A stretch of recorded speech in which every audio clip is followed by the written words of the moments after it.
DZRH, a proud member of MBC Media Group. 4 na minuto na makaliban sa alas 4 ng umaga.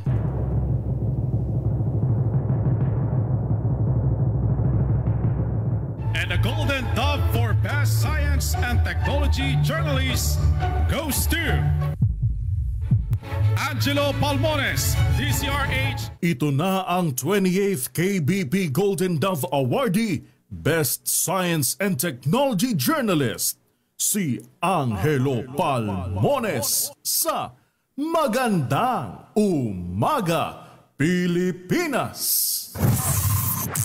DZRH, Magandang Umaga, Pilipinas, sa DZRH Radio, DZRH TV at DZRH Online.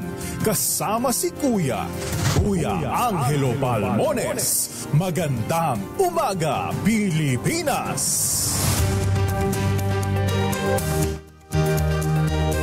Lunes tayo ngayon, 15 na Setyembre 2025, Swell Day.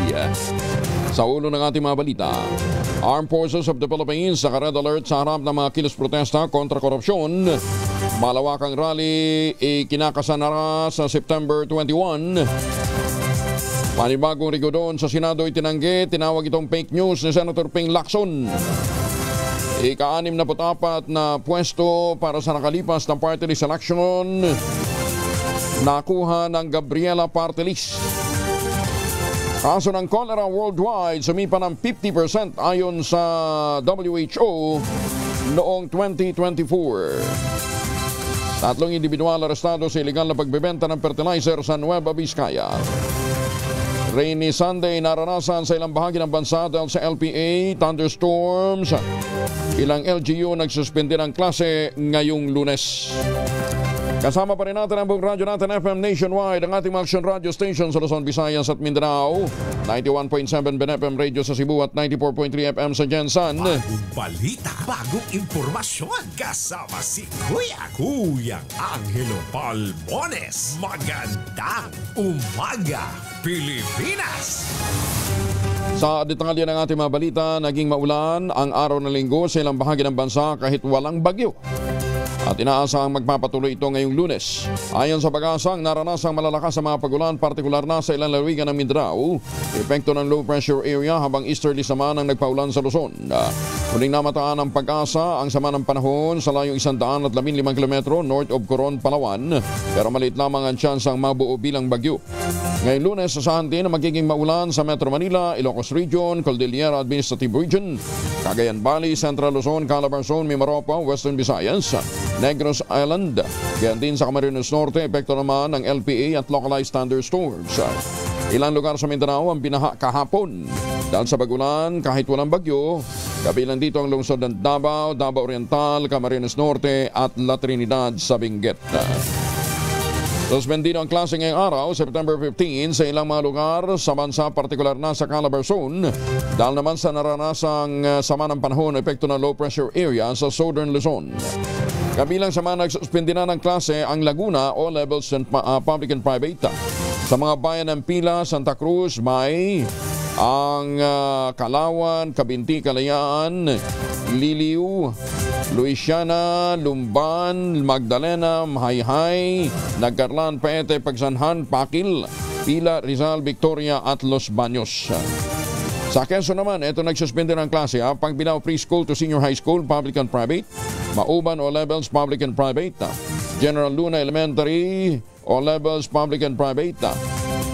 Gayon din sa Infanta, preschool to senior high school, public and private. Sa Rizal, walang pasok sa bayan ng Halahala, all levels public and private, at Morong, all levels public and private. Sa Camarines Norte, wala rin pasok sa Kapalonga, all levels public and private. Lumobo sa 50% ang bilang ng mga namatay sa sakit na cholera sa buong mundo. Sumipa naman ang 5% ang bilang na tinamaan ito noong 2024. Sa datos ng World Health Organization, mahigit sa 6,000 individuals ang namatay dahil sa nasabing karamdaman, mas mataas noong kumpara noong 2023. Ilan sa tinukoy na sanhi ng pagdami ng kaso ang epekto ng climate change, displacement at matagal na kukulangan ng malinis na tubig, sanitation at kalinisan, lalong-lalo na kapag panahon ng tagulan kung saan matindi ang epekto ng baha sa quality ng tubig.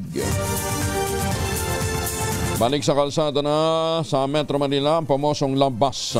Ang kilalang sasakyan noong dekada 70 na nagbibigay ng libreng sakay sa mga senior citizen at mga person with disability o PWD. Kasabay ng kanyang ika-68 kaarawan, pinangunahan ng Pangulong Bongbong Marcos ang paglulunsad ng programang Labas Libreng Sakay sa Valenzuela Gateway Complex nitong Sabado. Lain ito na mabigyan ng ligtas, abot-kaya at eco-friendly na transportasyon ng taong bayan, lalong-lalo na ang mga may kapansanan at mga senior citizen. 10 minuto na makalipas ang alas 4 ng umaga, nasa 1,000 individual ang apektado ng sunog na sumiklab sa Hapilan, Tondo, Maynila pasado alas 8 ng gabi noong Sabado. Bagamat walang nasawi, 3 katao naman ang napaulat na sugatan, nagtamo ng injury sa iba't ibang bahagi ng katawan. Tinatayang nasa 1.5 million ang kabuang halaga ng naging danyo sa naturang sunog. Umabot ito ng Task Force Bravo bago tuloy napula alas 6 na ng umaga. Samantala, basag naman ang bintana na isa sa mga responding fire truck. Makarang batuhin na hindi natutukoy pang mga sospek habang patungo sa pinangyarihan ng sunog. Arestado ang isang 23 anyos na lalaki na pumatay sa sarili niyang mga magulang at nakababatang kapatid gamit ang maso sa Malaybalay City, Bukidnon. Ang suspect ay kinalalang si John Kyler Labora Andahon. Inaresto ng pulisya sa Barangay 1 nitong Biyernes matapos ang ilang buwang pagtakas. Ayon kay Colonel Jobit Kulaway, Bukidnon Provincial Police Director, inamin ni Andahon ang krimen. Naniniwala naman ang mga kaanak na may ito na posibleng nakaranas ng depression ng biktima matapos na bigong makagraduate kasama ang kanyang mga batchmates sa criminology course sa Bukidnon College. Si Andohon ay naharap sa 2 kaso ng parricide at isang murder dahil sa pagpatay sa kanyang 50 anyos na ama, 48 anyos na ina at 14 years old na kapatid noong May 21. Magandang umaga, Pilipinas! Arestado naman at 3 katao matapos mang-hold up ng isang convenience store sa Cabuyao, Laguna. Kinilala ang mga suspect na sila alias Jason, 26, Reynaldo, 41 at Ronel, 24, nahuli sa follow-up operation sa Barangay Marinig. Batay sa ulat, 2 suspect ang pumasok sa tindahan sa Barangay Gulod, nanutok ng baril sa cashier, tinangay ang halos 5,000 cash bago tumakas sakay ng motorsiklo. Patuloy pang manhunt ng pulisya sa isa pang kasabwat. Nakatakdang ilunsad ang Department of Agriculture sa Martes, bukas po yan, September 16. Ang benteng bigas meron na. Ang pangunahing inisyatiba ng Pangulong Bongbong Marcos para sa murang bigas na inisyal na mapapakinabangan na mahigit sa 57,000 na mga manggagawa sa pampublikong transportasyon sa 5 pangunahing syudad sa bansa. Mula sa bus, jeepney at tricycle drivers hanggang transport operators, ang sektor ng transportasyon ay kabilang sa mga makikinabang sa 20 pesos per kilo na bigas. Bilang bahagi ng pinalakas na pagsisikap ng Pangulong Bongbong Marcos upang maibaba ang gastusin ng mga Pilipino. Sinabi ni Laurel na nagpapasalamat siya sa mga partner agencies dahil nagawa ito sa takdang oras. Ipatutupad ng DA ang programa sa pakikipagtulungan ng Department of Transportation, Department of Interior and Local Government, Land Transportation, Franchising and Regulatory Board na siyang tutukoy sa mga benepisyaryo mula sa sektor ng transportasyon. Sa ilalim ng programa, ang mga kwalipikadong tsuper at mga operators ay papayagang makabili ng hanggang 10 kilo kada buwan sa subsidized price. Ang inisyal na paglulunsad ay sa mga sumusunod. Mga itinalagang distribution centers sa Philippine Fisheries Development Authority sa Navotas, Bureau of Animal Industry and Agricultural Development Center sa Quezon City, Agrimistas and Marketing Assistance Division sa Cebu, Port Terminal Incorporated Warehouse sa Angeles, gayon din ang Amado Office nito sa Tagum. 13 minuto na makalipas ang alas 4 ng umaga. Mayor Benji Magalong pinagbibitiw sa pwesto ng ilang labor group para makapag-focus sa investigasyon kaugnay ng korupsyon sa flood control project sa bansa.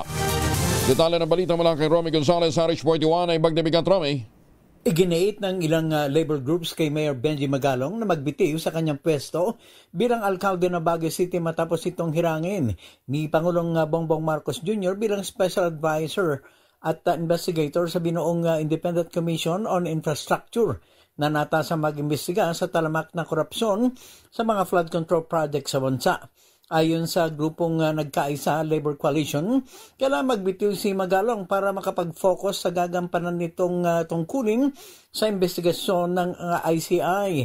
Ayon kay nagkaisa chair at Federation of Free Workers President Sani Matula, ang sabay na pagtrabaho ni Magalong bilang mayor at investigador ay posible magdulot ng panganib habang nagaganap ang investigasyon.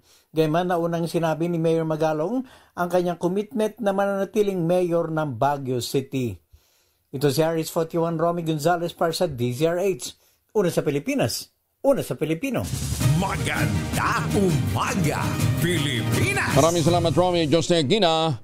Inaresto naman ang pinagsamang operasyon ng Fertilizer and Pesticide Authority o FPA at Criminal Investigation and Detection Group at Aritao Municipal Police Station ang tatlong individual dahil sa pagbibenta ng hindi rehistradong fertilizer at agricultural growth hormones. Ang operasyon ay naganap sa Aritao, Nueva Vizcaya kasunod ng ulat ng iligal na pagbibenta ng produktong agrikultural na walang pahintulot mula sa Fertilizer and Pesticide Authority.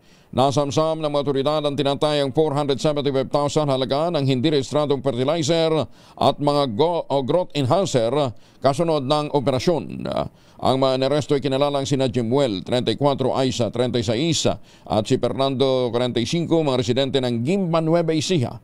Ipinabatid sa mga sospek ang kanilang karapatan na rin sunod sa konstitusyon at ang panahon ng kanilang pagkakaresto. Binigyan diin ng Executive Director ng FPA na si Glenn Estrada ang kahalagahan ng naturang operasyon dahil ang mga produktong nasamsam ng mga operatiba ay hindi rehistrado sa kanilang ahensya at nangangahulugang hindi rin otorisado ang kanilang distribusyon.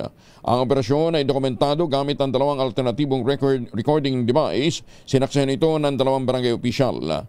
Kabilang sa nakumpiskang produkto ay 40 bote ng 250 milliliter Morbong vitamin fertilizer, 80 bote ng 250 ml Kill, 24 na bote ng 500 ml Verde Super Growth Hormones at 30 bote ng 250 ml Long Det. Pinuri naman ni Agriculture Secretary Francisco Laurel ang ipinatupad na hakbang at binigyan diin ang panganib na maaaring dulot ng nabanggit na hindi regulated na mga produkto.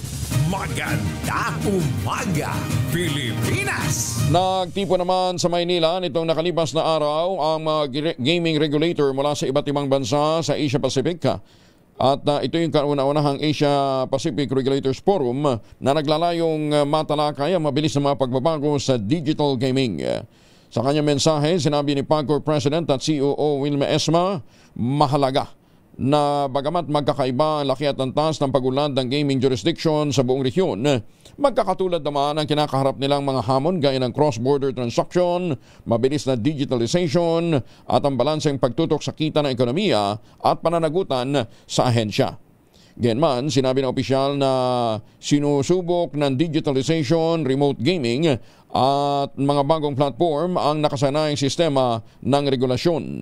Ipinunto ni ESMA na nagpatupad naman ang PAGCOR ng mga reforma gaya ng mas mahigpit na advertising rules, mas matibay na financial safeguards at pinalawak na responsible gaming programs. Pero anya, ang mas malaking hamon pa rin ay kung paano makakasabay sa mabilis na paglawig ng online at remote gaming. Bagong balita, bagong impormasyon. Kasama si Kuya Angelo Palmones. Magandang umaga, Pilipinas! Oy mga mamis, Laundry Day today. Kunot nga ka ba kapag makapit, madikit at malupit ang mantsa? All you need is pride. Ba't mapahirapan ang self ka sa pride? Easy at worry-free naman ang laundry. Sa Triple Stain Away Formula, matanggal na matitinding mancha based on Tesa Chocolate, Mud, and 7-on Cotton. Gawa po ito ng ACS. Mahiwagan tunog. Dito muna tayo sa ating mahiwagan tunog. Nagkakahalaga ngayon ng 19,000 pesos.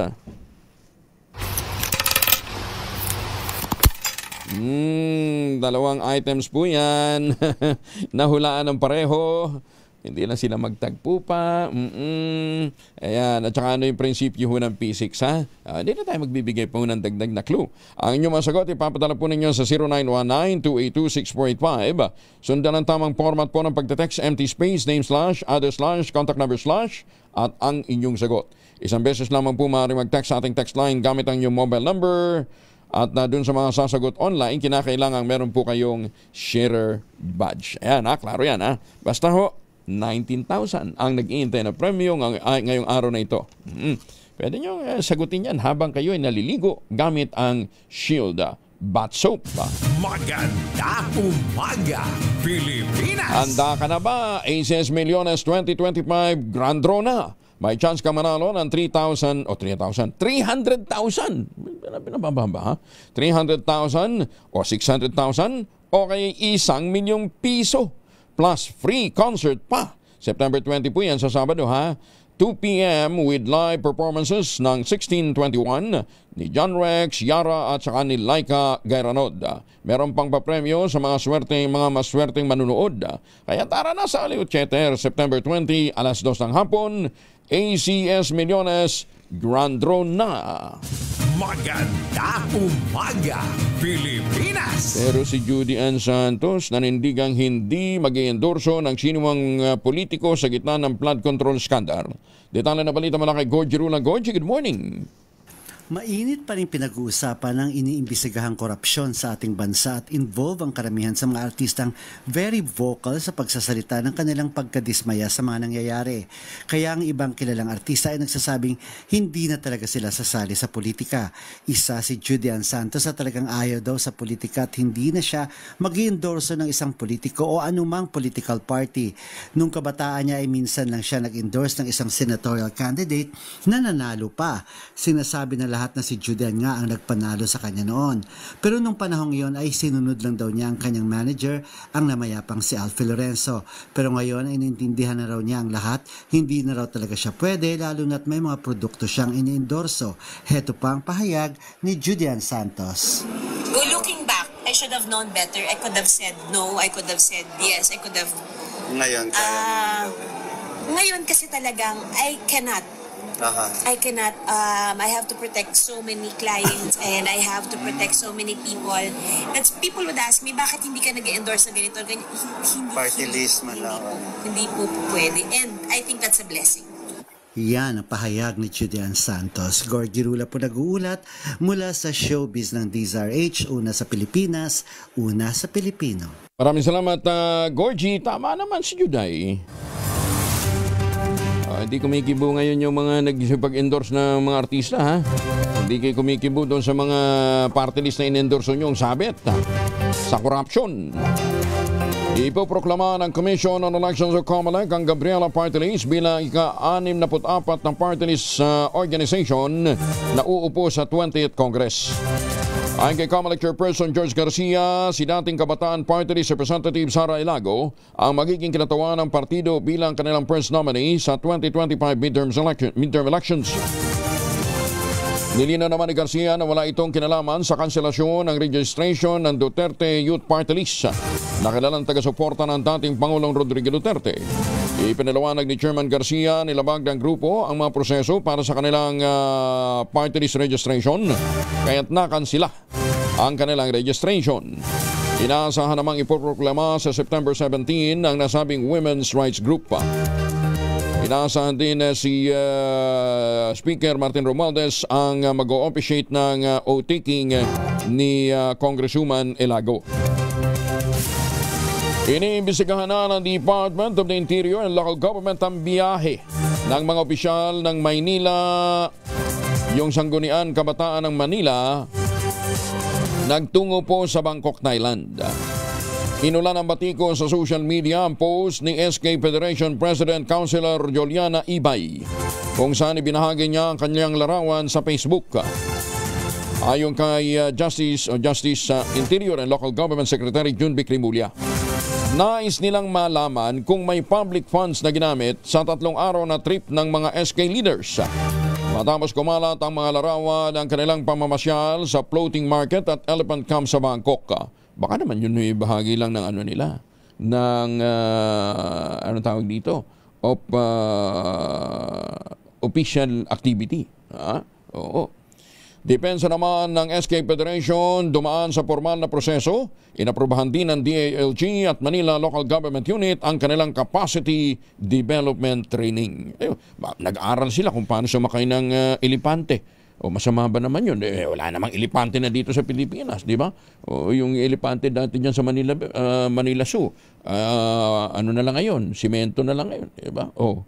Nag-practice sila. Para pagdating ng panahon, magkaroon ng elepante dyan, edi mag-aaral sila uli, di ba? Ayan. Tsaka yung floating restaurant, nagpa-practice din sila kung paano sumakay ng bangka kapag lubog sa tubig bahang Maynila.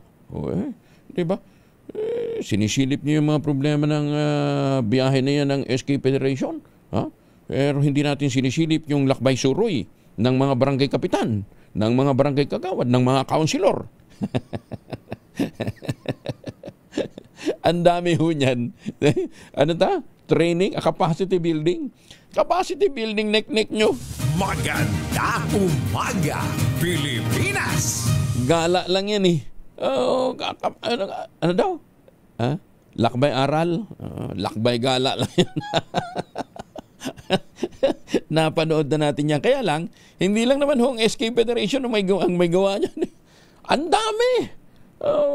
Ginagawa yan ho ng mga, sabi ko nga sa inyo, mga kagawad, yung mga liga-liga, ginagawa yan. Sasabihin naman ng iba, inggit lang kayo. Alam mo ninyo, wala namang problema kung pera nilang ginastos nila. Pero kung pera ng taong bayan, ang winawaldas nila, kaysa sabi nila, hindi, kailangan kasi yan, kasi kasama sa budget yan eh. Yun nga, saan ba galing yung budget nyo? Ay siya, sige. 26 na makalipas ang alas 4 ng umaga, may dalawang formulation ng family alcohol na pwede nating baunin sa ating pamamasyal kasama sa capacity building. Yung family 70% ay isopropyl alcohol especially prepared for clinics, hospital, pharmacies, laboratories, pero okay na okay din po yan sa mga households. Very effective yan sa disinfection at sterilization. Ganyan ang bagsik ng family 70% ay isopropyl alcohol. Maghapon man natin gamitin, no problem. Hindi po manunuyo ang ating mga kamay dahil meron po itong moisturizer. Yun namang mabangong family rubbing compound improvement cologne. Yan ho yung mabangong isopropyl alcohol na ginagamit po ng mga masahista, mga barbero, mga doktor, mga nurse, mga kumadrona for sponge, bathing, and other cleansing purposes. Family rubbing alcohol parang di siya rich, book na sa mahabang panahon. Mabibili sa namang butik at convenience stores nationwide. Family rubbing alcohol, hindi lang pampamilya, pang sports pa. 27 makalipas ang alas 4, pinabulaanan ng Overseas Workers Welfare Administration o OWA ang kumalat na balitang ititigil ng operasyon ng OFW launches sa NAIA dahil sa kakulangan ng pondo. Sa ipinalabas na pahayag ng OWA, iginit nitong kabaligtaran ng ulat dahil sa katunayan may nakatakdang ilunsad na panibagong OFW launch sa NAIA Terminal 1 na may mas modernong pasilidad at mas pinahusay na serbisyo para sa mga OFW. Bukod dito, inaasahang magtatayo din ang karagdagan pang mga launches sa Cebu, ganyan din sa Clark International Airport upang mas palakasin at palawakin ang mga pasilidad para sa mas maraming OFW, ganyan din sa kanilang pamilya. Makinabang alinsunod sa direktiba ng Pangulo.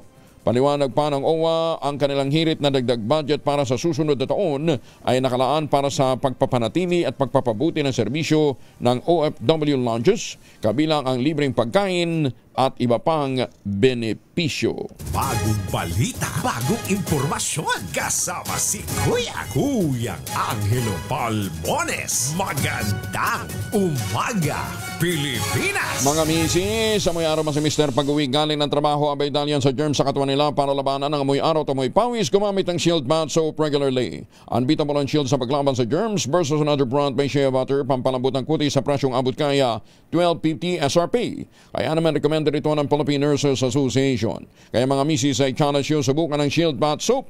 Galit sa sakit may malasakit, sulit na sulit at muli, handa ka na ba?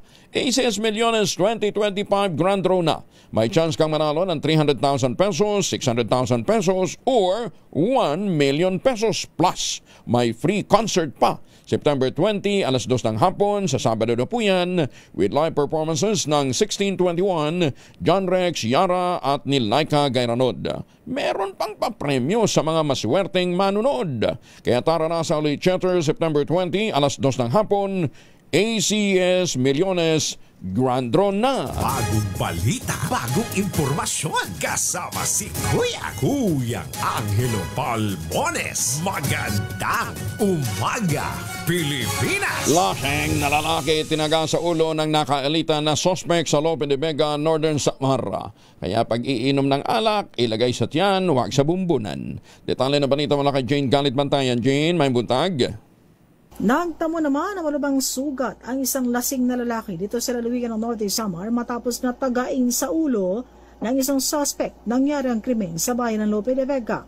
Ang suspect ay isang 43 taong gulang, may asawa, isa itong magsasaka at residente na nasabing bayan. Samantala, ang biktima naman ay isang 21 taong gulang. Sa pag-iimbestiga ng pulisya, ang biktima na lasing ay bigla na lamang daw pumasok habang lango ito sa alak sa bahay ng nasabing suspect at tuloy-tuloy ito sa laundry area upang kausapin daw sana ang misis na nagtatrabaho naman na labandera doon sa bahay na nasabing suspect. Sinaway ito na nasabing suspect na siyang may-ari ng bahay, ngunit nagalit lamang daw itong lasing at susuntukin pa sana ang nasabing may-ari ng bahay. Dahil dito, agad na kumuha ng itak ang may-ari at agad na tinaga sa ulo ang lango sa alak.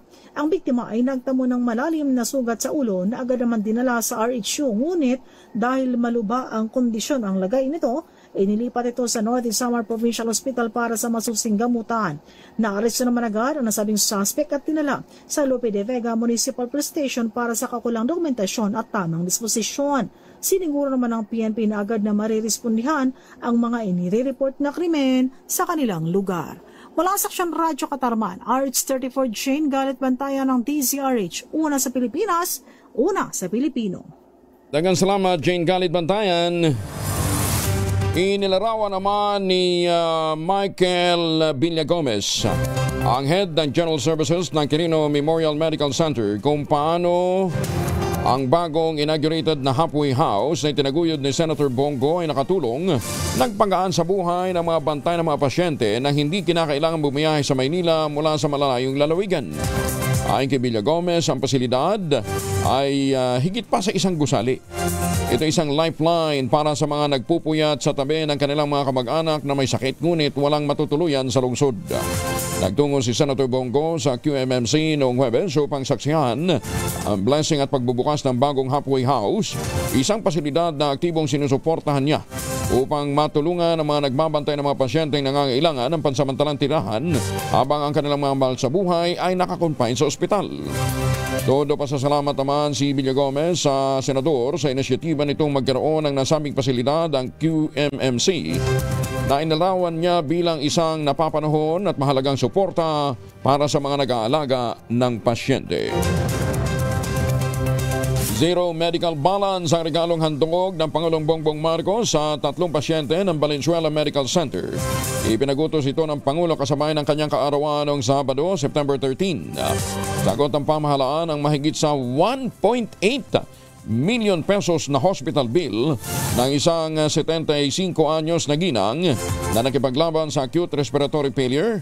1.1 million pesos naman ang bill ng isang pasyenteng merong sepsis. 610 pesos naman o 610,000 naman ang hospital balance ng isang pasyenteng bagong silang na sanggol. Ang naturang hakbang ay bahagi ng zero balance bidding policy ng pamahalaan o ang bayad na bill mo program na ipinatupad ng Department of Health sa mga ospital sa buong bansa. Magandang umaga, Pilipinas! Pumanaw na sa edad na 46 ang British boxer na dating 2-division world champion na si Ricky Hatton. Ayon sa Greater Manchester Police, nakatanggap sila ng tawag kung saan natagpuang wala ng buhay ang boksimero sa bahay nito sa Bowleys Road, Hyde, Tameside. o Tameside. Wala pang detalyeng inilalabas kung anong tunay na sanay ng pagkamatay ni Ricky Hatton, pero nakatakda sana itong lumaban muli sa Dubai ngayong taon. Matatandaan binansagang The Hitman ang boksingero at 45 times na nanalo mula sa 48 fights nito sa ibabaw ng ring. Nakalaban din ni Hatton ang pambansang kamuo na si Manny Pacquiao noong 2009 kung saan nalasap niya ang kalawang pagkatalo. Una na rin inamin ni Hatton na matapos siyang magretiro, ilang beses niyang sinubukang wakasan ang kanyang buhay at naging bukas ang kanyang pakikipaglaban sa depression, alak at illegal drugs.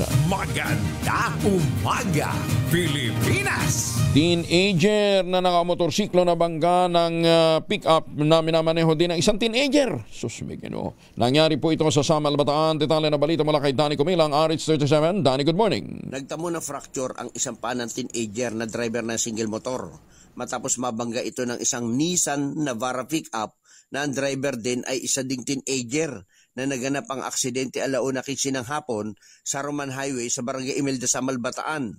Sa report ng Samal Municipal Police Station, the Chief of Police Major Gary Lupian, batay sa isinagawang investigasyon, ang Nissan Navara pick-up ay minamaneho ng 17 anyos na estudyante at may hawak lamang itong student driver permit. At ang single motor naman na Rossi 125 na motorsiklo ay walang plaka na minamaneho naman ito ng isang 17 anyos din, residente ng Barangay Imelda na walang lisensya at walang dalang kaukulang dokumento na sasakyan. Ayon sa ulat, bumabaybay sa southbound lane patungong Balanga City ang pick-up nang biglang tumawid mula sa slow lane ang motorsiklo dahilan upang mabangga ito. Dahil dito nagtamo ng physical na pinsala ang minor de edad na driver na motorsiklo na na-fracture ang isang pa ayon dito kay Police Major Gary Lupian at agad isinugod ng mga tauhan ng MBDA sa Bataan General Hospital para sa agaran lunas. Samantalang parehong nagtamo ng pinsala ang dalawang sasakyan na kasalukuyang nasa Samal Municipal Police Station. Danny Cumilang, RH37, DCRH, una sa Pilipinas, una sa Pilipino. Maganda umaga, Pilipinas! Maraming salamat, Danny. May paaba kay kayungan sa ating mga kababayan dyan po naman sa Pampanga na nawagan naman ang Globe Telecom sa mga kinaukulang ahensya ng gobyerno, mga mambabatas at pribadong sektor para sa mas mahigpit at agarang aksyon laban sa online piracy, ang ilegal na pamamahagi ng mga copyrighted material sa internet na naglilimita sa kita ng mga content creators, nagpapahina sa intellectual property rights at maraming iba pa. Ayon kay Globe President at CEO Carl Cruz, malaki ang potensyal ng creative industry sa Pilipinas na kayang makapagambag ng aabot sa 2 trillion pesos. Mas mataas sa 1.94 trillion pesos na naitala noong 2024. Ang punto ni Cruz sa pamamagitan ng mahigpit na paglaban sa online piracy, mapoprotektahan din ang trabaho, pamumuhunan at mga future Filipino talents. Bawat illegal na pag-download kasi niya ay pagnanakaw mula sa mga Filipino artists at maging sa ekonomiya ng bansa. Ohayo gozaimasu sa mga Pilipino dyan po sa Japan. Kumusta na po kayo? Sa mga Pilipino dyan sa Thailand, ha? At sa mga suki natin sa Amerika, ha? Mameban lang dyan sa Las Vegas, Nevada. Magandang umaga. Magandang umaga din sa mga midnight singers natin, ha? Dyan sa San Diego, California. Si Tita Loy, si Tita Cora, Tita Linda, Boss Art, si Sir Manny, and the Debonair Junior Bawa. At sa lahat ng mga seafarers natin na pabalik ng Pilipinas, kung magpapasalubong tayo ng tsokolate, huwag ng imported. Ha? Meron tayong locally made na tangerine chocolate. Ang tangerine chocolate po ay produkto ng mga magniniyog ng mga magsasaka dyan po sa lalawigan ng Quezon. Available po yan sa 0919-095-5935. Sa tulong po ni Dr. Helen Tan, yung po mga planting material ng kakao galing Davao, hinakot po yan, itinanim sa ilalim po ng mga nyugan dyan po sa lalawigan ng Quezon. Kaya ngayon nagpuproduce na sila ng dekalidad na kakao beans, binapasos para maging tangerine chocolate. Available din po ang mahigit na 10 variants ng tangerine chocolate na ang mga raw material ay galing din po sa ani ng mga magsasaka. Check po ninyo sa tangerinechocolate.ph. Sabi nga po ni Dr. Helen Tan, pinagmamalaki talaga nila ang tangerine chocolate dahil bukod sa ito'y gawang lokal, taste and looks global naman dahil tinulungan ng DTI at saka ng DOST. Tangerine chocolate 100% gawang atin. Kaya pakiusap ni Dr. Helen Tan, atin sanang tangkilikin. Tangerine chocolate 100% gawang Pinoy. Maganda umaga, Pilipinas! Ay, teka muna. May abiso ho tayo sa mga customer po ng Maynilad at ng Manila Water, ha? Magkaroon ng dagdag bawas, hindi po sa supply, sa singil ng tubig. Starting October 1, sa anunsyo ng Metropolitan Waterworks and Sewerage System Regulatory Office, asahan daw ang 14 sentimos dagdag singil sa kada cubic meter ng tubig mula sa Maynilad. Para sa mga kumukonsumo naman ng 10 cubic meters o mas mababa pa, may dagdag na 40 hanggang 1.30 para sa 20 cubic meters na tubig. Samantala, may rollback naman ang Manila Water na 15 sentimos kada cubic meter ng singil na tubig. Mabuti pang Manila Water. Ang mga kumukonsumo ng 10 cubic meter o mas mababa pa ay may bawas na 64 centavos, habang ang 20 cubic meters ay may bawas naman na 1.43. Wala pang pagbabago sa singil ng Enhanced Lifeline Consumer para kahit hinihimok naman ang mga kwalipikadong consumers na mag-apply na. Maganda umaga, Pilipinas! Sumipa na sa $148.9 billion o katambos ito ng 8.513 trillion pesos ang utang ng Pilipinas sa ibang bansa noong Hunyo. Sa datos ng Bangko Sentral ng Pilipinas, mas mataas ito ng 1.5% kumpara sa $146.74 billion na naitala noong nakaraang kwarter. Gayunman, paglilinaw ng Bangko Sentral ng Pilipinas, nananatiling kontrolado pa rin.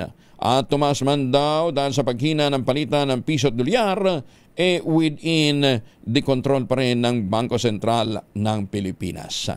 Utang pa more para meron tayong waldasin sa mga flood control. Maganda umaga, Pilipinas! Kasi Lord, hindi niya pa sila kunin. Ay, sus, may gino. Magkano yung utang natin? Panlabas pa lang ito, ha? Magkano yun? 8.513 trillion pesos. Yung ilang bilyon dyan, napunta lang sa ilang tao. Ay, sus, may ginawa. Concrete box na lantad matapos mabuwal ang isang matured acacia tree sa barangay Saging, Makilala, North Cotabato. Pinaghihinala ang giveaway mula sa Yamashita Treasure. Alamin nga natin ang balitang yan mula kay Jundi Makutak. RS19. Assalamualaikum, Brother Jun. Alaikum-assalam, Kuyang Angel. Patuloy na usap-usapan ng mga residente ng barangay Saging, Makilala, Cotabato Province ang nalantad na concrete box sa ilalim ng nabuwal na matured acacia tree sa harapang bahagi ng Saging Elementary School. Kabilang ang punong ito sa mga natumba dahil sa lakas ng hangin itong araw ng Sabado, bunsod ng sama ng panahon. Mabilis na kumalat ang balita sa barangay at dinumog ng mga tao ang lugar. Kanya-kanyang picture at kanya-kanyang video. Nakita ng lahat ang naturang concrete box na natabunan ng malawak na ugat ng matured acacia tree sa matagal ng panahon. May ilang residente ang nagtangkang basagin sa pamamagitan ng martilyo at maso ang naturang concrete box, subalit sadyang napakatibay raw ang pagkagawa nito. The following day nitong linggo ng umaga, laking pagkamangha ng lahat nang balikan ang lugar, wasak na ang concrete box at sa social media may mga nagpost ang ilang piraso ng gold bars na di manoy laman ng naturang box, habang may mga nagsasabi namang walang laman umano ang naturang box. Nagkataong dumadaan ang inyong lingkod nitong hapon ng Sabado sa area at kabilang tayo sa Natenga dahil sa bumagal na daloy ng trapiko sa Davao-Makilala Highway. Ayon sa ilang residenteng nakausap natin, malakas ang gutob nilang giveaway gold bars ang natagpuan. Kung anuman ang totoo sa naturang discovery ng hidden box na ito, sana'y makinabang umano ang lahat ng taga-barangay Saging, Makilala, Cotabato Province at hindi lamang susuluhin ng iilan. Habang nagpapatuloy naman ang investigasyon ng Makilala PNP sa kung sinong grupo ang bumasag sa natagpuang pinaniniwalaang giveaway ng pinagdududahang Yamashita Treasure. Mula sa Mindanao, RH19, June Di Makuta at DZRH, una sa Pilipinas, una sa Pilipino. Sokran yun, nako. Oo. Dami nga din lumapit sa akin noon. Sabi dun sa isang property namin, nandun daw yung Yamashita Treasure. May mga mapa pa yung mga loko. Oo. Kaya sabi ko, actually alam namin yan. Hanapin nyo yung, tinatamad lang kami dyan dahil baka naman kukunti lang talagang laman yung gold niyan. Ano, ha? Hanapin nyo yung puno na may 3 sanga. Pag nakita nyo yun yung palatandaan na nando nakabaon yung Yamashita gold. Oo. Oo. Yung, hanapin nyo yung puno ng nyug na may 3 sanga. Maganda umaga, Pilipinas!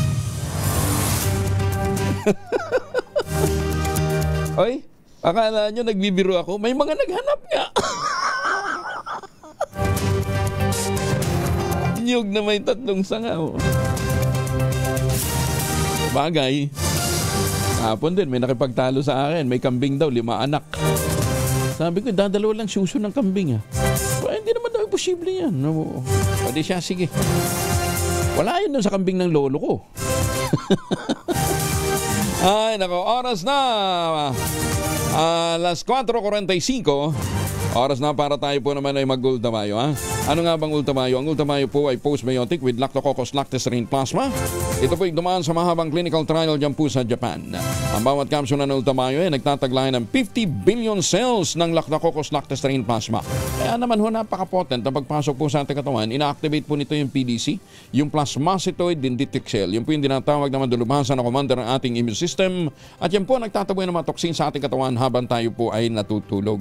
Ilan lamang yan sa mga benepisyo po ng ultamayo na nakatutulong para ma-achieve natin magandang tulog. Siyempre, pagka magandang tulog, maganda ang ating disposisyon sa kinabukasan. May panlaban tayo sa puyat, pagod at stress.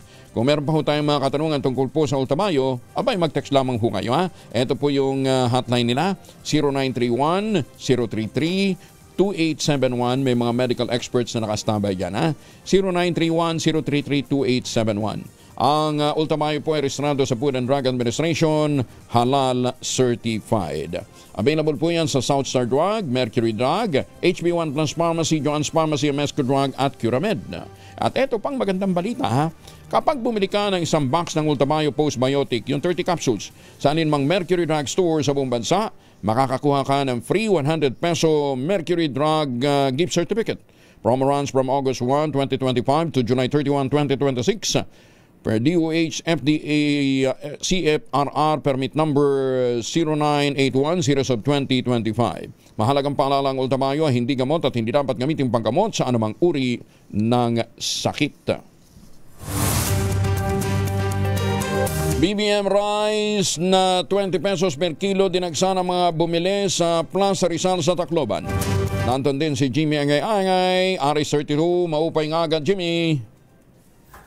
20 pesos sa kada kilong bigas o BBM rice dinagsa ng mga residente sa Tacloban. Kaya ang mga kapulisan ay dumalo rin sa roll-out ng BBM rice sa serbisyong sapat para sa lahat na sinagawa sa Plaza Rizal sa lungsod. Ayon kay Tacloban City Police Office City Director Police Colonel Noelito Itigan, ang BBM rice inorganisa ng Department of Agriculture Regional Office 8 na pinangunahan ni DE Regional Director Andro Rodolfo Orais. Ang partisipasyon ng kapulisan ay magbigay ng seguridad para masiguro na maayos ang pagbibenta ng tig 20 pesos kada kilong bigas. Nabatid noong unang mga linggo, bininta rin ang BBM rice ilang barangay sa Tacloban. Mula dito sa DYVL Action Radyo Tacloban, ito si R32 Jimmy Angay-Angay para sa DZRH. Una sa Pilipinas, una sa Pilipino. Dagang salamat Jimmy. Binabalaan ni Senate President Pro Tempore Panpiloping Lacson ang kumakalat na ulat online na magkakaroon ng panibagong pagbabago sa pamunuan ng Senado. Kasunod dito ng pagluta ng pangalan ni Senator Alan Peter Cayetano online na sabing papalit daw bilang bagong Senate President. Ayon kay Lacson, fake news ang naturang balita at layon lamang na malinlang o kaya magulo ang publiko. Tinawag ni Senator Ping na fake o fakey breaking news ang ulat na niya'y desperado at malisyosong hakbang. Iginit para mababatas ang tamang proseso ng pagpapalit ng liderato ay ginagawa sa loob ng Senado at hindi sa pamamagitan ng mga peking media outlet. Matatandaang muling nahalal si Senator Vicente Tito Soto III bilang Senate President kapalit ni Senator Francis Cheese Escudero noong nakalipas na mga araw.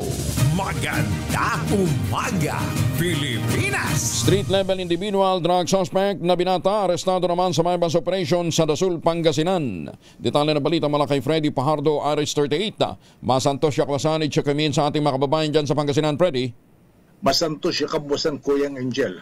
Timbog siya kinasang anti-bypass operation ng PNP Dasul ang 21 anyos na street-level individual na binata na residente ng barangay Gaisgipi ng nasabing bayan. Batay sa ulat ni Dasul OIC Chief of Police Captain na Nobin Kitalig na ipinadala sa tanggapan ni Provincial Director Colonel Marvel Merculio pasado alas 12:57 ng hapon ng isagawa ng kanyang mga tauhan sa Drug Enforcement Unit ang operasyon at isa ang nagpanggap na buyer na nakabili sa suspect ng apat na plastic sachet na naglalaman ng hinihinalang Cebu kapalit ng marked money, kaya agad siyang inaresto. Ang nakumpiskang illegal na droga sa suspect ay tumitimbang ng humigit kumulang 4 na gramo at may street drug price na 27,200 pesos. Nasamsam din ang marked money ginamit sa operasyon. Sa ngayon ang suspect ay nasa kustodiya ng Dasul Police Station na naharap sa kaso ng paglabag sa Republic Act 9165 o Comprehensive Dangerous Drug Act of 2002.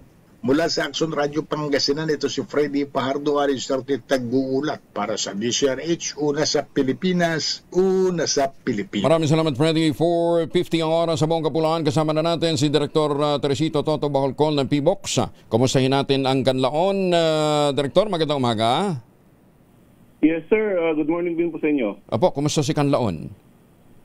Okay, so for the past 24 hours, nakapagtala po tayo ng 64 volcanic earthquakes. Marami-rami ito.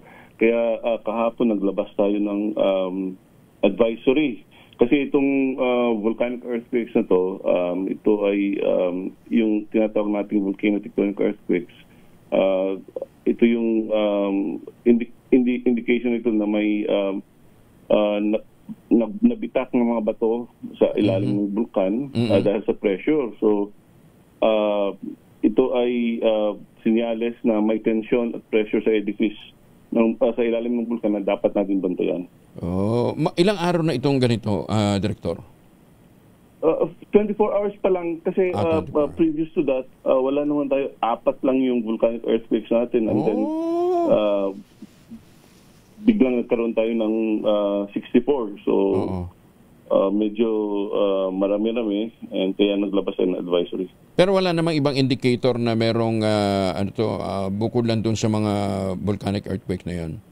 Wala naman kasi yung ano natin, yung emission niya. Smoke emission niya. Emission niya may voluminous na steaming nasa 900 meters. Pero since kasi meron tayong dalawang as emission activity noong September 8 at saka September 10. But previous to that, wala for 3 months and then biglang nagkaroon tayo ng as emission activity na noong September 8 and September 10. Okay. Anyway, kompleto naman yung monitoring device natin doon, Director, ba? Wala namang nagtatangka na uli. Oo. Yes, kompleto naman and we're closely also coordinating with the LGUs para kung ano yung information na kita natin based on our monitoring instruments, binibigay agad natin sa ating mga LGU. Sa mga LGUs. Oo. Anyway, muli, paalala ho natin sa ating mga kababayan, huwag niyong pakikialaman yung mga device na yan, mga life-saving device na yan ng PBOX at saka ng Pag-asa. Mere possession already constitute a crime at meron pong mabigat na multa. 1 milyon kaagad ang minimum na multa dyan. May kulong pa. Ayan. Teka muna, Director. Okay na ba yung natin? Pondo para dun sa dagdag na mga ano tawag dito? Mareregular? Okay na siya?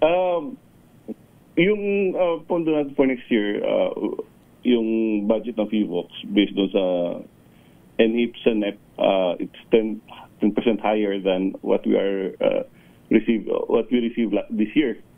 So medyo that's good enough for us. Pero para doon sa regular, hindi pa rin makakapag-hire ng panibago. That's right. Yun nga. Yung IRR kasi natin sa finalize lang natin last week.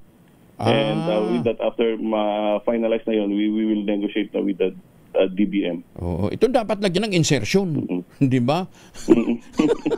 Di ba? Hindi yung kung ano-anong mga walang katuturang mga susko, Ginoo. Samantalang ito, yung mga nagtatrabaho sa PBOK, mga endangered species itong mga ito.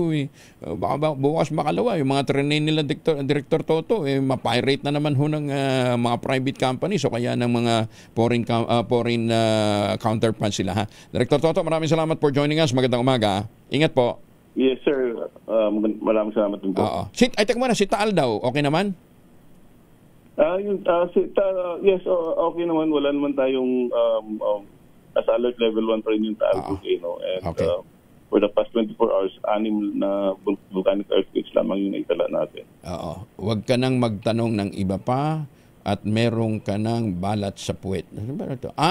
Kasi daw, may nangyayari pagka tinatanong ko. Wag na, okay. Director, thank you. Ingat po. Salamat. Si Director Toto Bacolcol ng PBOX. Magandang umaga, Pilipinas! Ay, sasmigin na yung buhay ito. Teka nga pala, magandang umaga dyan sa mga Pilipino sa Vienna, Austria. Nandiyan pala ang ambassador ambassador natin sa Vienna, Austria ay si Ambassador Lourdes Evangelina Lourdes Luli Arroyo Bernas. Anak ni dating Pangulong GMA. Pinaka-loki na mga anak niya. Ayan. Nagtungo kasi si Dr. Yeye Manawis at ang ilang mga tauhan ng Bureau of Customs para po sa United Nations Office on Drug and Crime Training. Ito talaga training. Kasi nakipagkita pa sa ambassador. Hindi ito lakbay suroy. Yan, ginanap po sa Vienna International Center sa Vienna, Austria. Ayun, Congratulations dun po sa team na yan na kinabibilangan po ni Dr. Yeye Manawis dyan po sa Vienna, Austria. Ando pala naka-assign si Ambassador Luli Arroyo Bernas. Ayan, Batiin din natin yung mga kaibigan natin dyan sa Jerry's Grill Kalayaan, sina Jojo Estrada, Joseph Perpilayo, Ronaldo Moldon, at Nerissa Del Valle. Ayan, kaagad din gumising ng mga ito. Tapos batiin ko din daw yung nanay ng isa sa kanila, dyan sa Bulacan, Plaridel, Bulacan, sina Josephine Reyes, Eustacio Reyes, Edward Estrada, at ang Pascual family. Ayan, binabati natin ang ating masuki dyan po sa Jerry's Grill sa Kalayaan. Magandang umaga, Pilipinas! Saka pa di ba ngayon Teachers Month ngayon? International Teachers Month. Ang September 5 hanggang October 5 Ayan, okay. Dahil ang radyo po naman ay itinuturing din ho ninyo bilang isang teacher. Dapat talaga sa radyo may natututunan ka rin. Eto. Meron tayong Word of the Day. Ayan, Ang Word of the Day natin ay maladroit. Yan, maladroit. Ang ibig sabihin daw po ng maladroit is clumsy, awkward, or lacking skills in action or handling situations. Gamitin natin sa sentence. The maladroit, adjective siya. The maladroit leader worsened the situation. Yan, The maladroit leader worsened the situation. Pa-contest tayo? Sino bibigyan ng premyo? Si Malu? Siya, sige. Use maladroit in a sentence. Ipadala nyo sa amin. Tapos pagandahan na sentence, Pagandahan tayo ng gamit. Magkano? 1,000? 1,000 na naman. Mabigay tayo 1,000. Ang word of the day natin ay maladroit. Use it in a sentence. At yung pong mananalo, pipiliin ni Professor Ara at saka ni Professor sino pa? Professor Ara at saka si Professor Tina. Ayan, ang pipiliin nilang mananalo ay makakadali ng 1,000 pesos. Ayan, Teachers Month tayo ngayon, maladroit. Magandang umaga, Pilipinas! Magandang umaga din kay Mayor Sene Mendoza dyan sa Talisay, Batangas. Mayor, magandang umaga ha. Ambassador Haring Ping, Justice Max De Leon ng Court of Appeals. Si Ambassador Justice Energito naman ng Sandigan Bayan, Justice Raul Villanueva. Oo, Ma'am Sally, kumusta na ho kayo ha? Tuwan-tuwa si Ma'am Sally pagka binabanggit natin na siya ang nanay ni Justice Raul Villanueva ha. Justice Alex Gitsmundo, magandang umaga. Ganoon din kay Ador Plato, magandang umaga ha. Magandang umaga, Pilipinas! Ang tanong ko, sino ang kumita at magkano kaya ang kinita ng isang kilalang opisyal na bumili ng 20% ng share ng EEI, yung EEI Construction. Di ba palugi yun? Ayan, bumili siya ng about 20% ng share ng EEI, yung isang malaking construction company.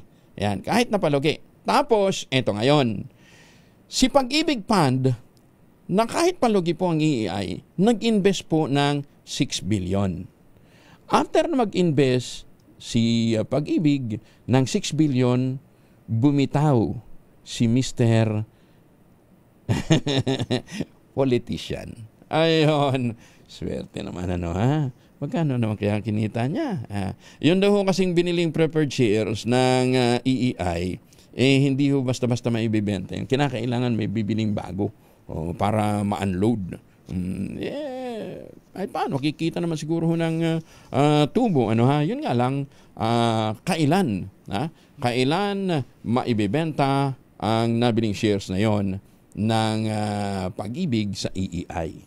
Yan naman ang tanong. At ang tanong, magkano naman kayang kinita ng isang politiko na bumili ng shares, pagpasok ng Pag-ibig Fund funds, nag-divest.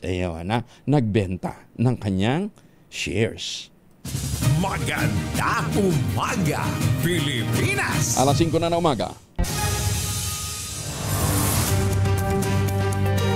Mga nakakalimot A15 ngayon ng Setyembre, Swell Day, Lunes. Alamin muna natin ang magiging ng panahon sa mga susunod na sandali. Dahil may mga ilong pa ring lugar dito sa bandang norte ang inuulan. Kasama natin si Kaobet Badrina ng Pag-asa. Kaobet, good morning. Magandang umaga po, Sir Angel. Magandang umaga sa lahat po ng mga tagapakinig natin. So sa ngayon nga po, meron tayong low pressure area pa rin, pero palayo na po ito ng ating bansa.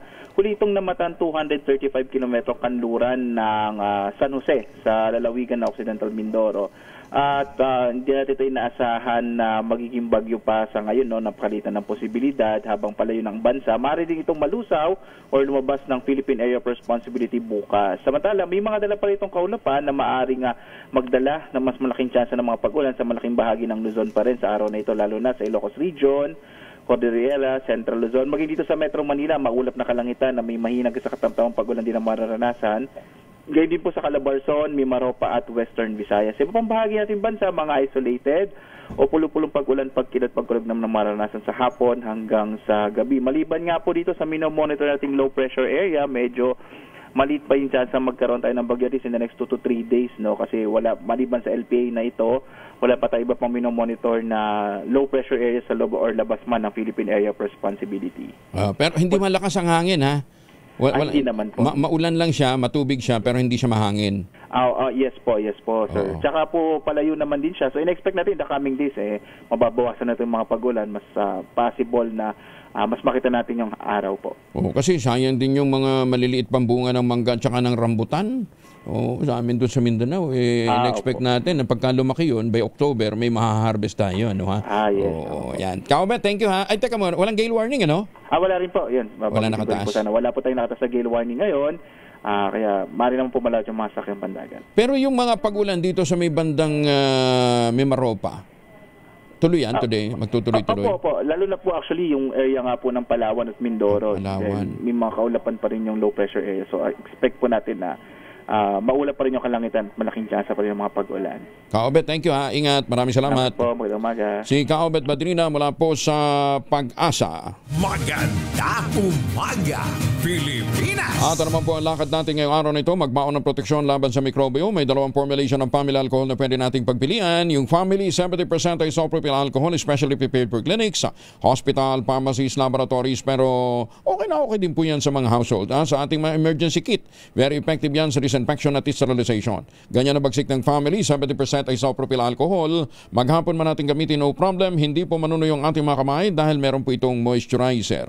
Yun naman mabangong family wrapping compound improvement cologne. Yun po yung mabangong isopropyl alcohol na ginagamit po ng mga masahista, mga barbero, mga doktor, mga nurse, mga kabadrona for sponge bathing and other cleansing purposes. Family wrapping alcohol para hindi siya rate subok na sa mahabang panahon. Mabibili sa namang butik at convenience stores nationwide.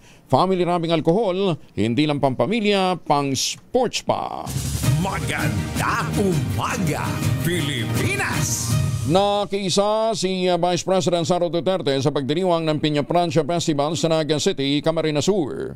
Una nagtungo ang Vice Presidente sa Metropolitan Cathedral bago nakibahagi sa prosesyon at sa tradisyonal na pagmamanton. Dito ipinagdasal ng mga deboto ang mga individual habang tinatakpan ng mantel o kapa na isinuot ng miligrasong imahe ng Our Lady of Peña Francia. Bago umalis sa lungsod, bumisita rin si BP Inday sa Porta Maria Museum. Know your client policy ng mga kasino dapat repasuhin upang hindi na maulit pa ang paglustay ng pondo ng mga taga-Dipo WH Bulacan. Ayon po yan kay Senator Erwin Tulfo.